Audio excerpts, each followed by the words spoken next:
আসসালামু আলাইকুম।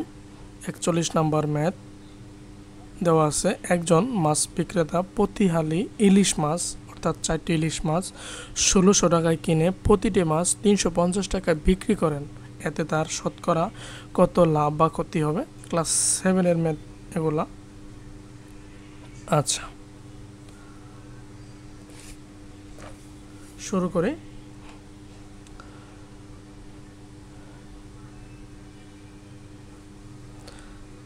লিখব যে ৪টি ইলিশের ক্রয়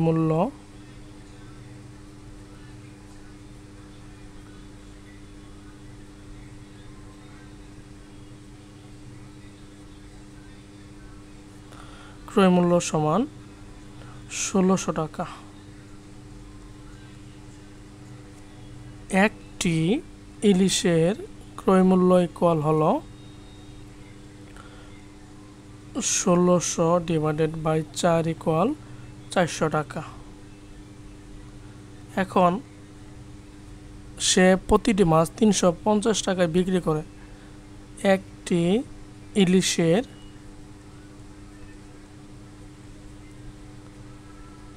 বিক্রয় মূল্য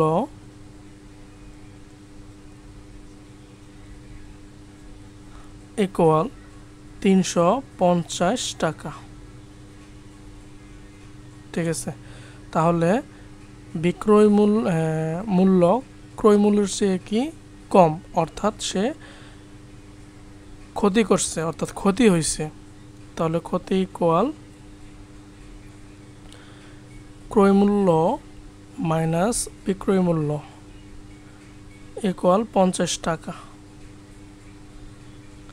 এই ৫০ টাকা ক্ষতি হয়েছে কত টাকায়? ৪০০ টাকায়। ১ টাকায় কত? শতকরা ১০০ টাকায় কত? ঠিক আছে, তাহলে আমরা লিখব ৪০০ টাকায় ক্ষতি হয় ৫০ টাকা,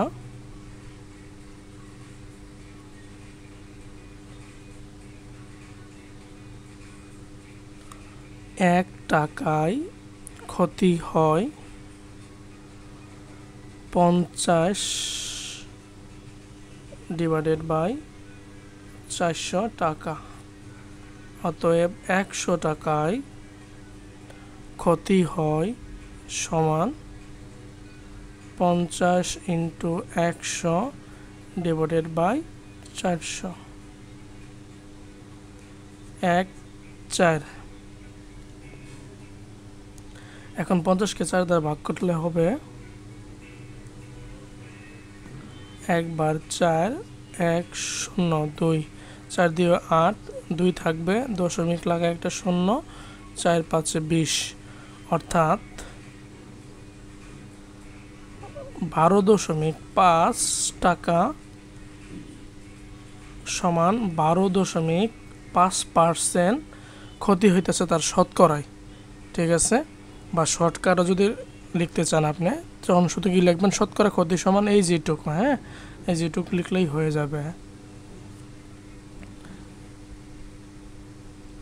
লিখে দেই, যদি কেউ শর্টকাট করতে চায় এইটুকু লেখার পরে শতকরা ক্ষতি ইকুয়াল ৫০/৪০০ ইন্টু ১০০% সমান ১২.৫%। এটুকু লেখার প্রয়োজন নাই। ঠিক আছে, এটুকু লেখার প্রয়োজন নাই, শুধু এটার পরের স্টেপটাই এটা হবে। এরকম অনেক অঙ্ক আছে, আপনারা নিজেও পারেন, একটু দেখে নিলেন। Thank you everyone.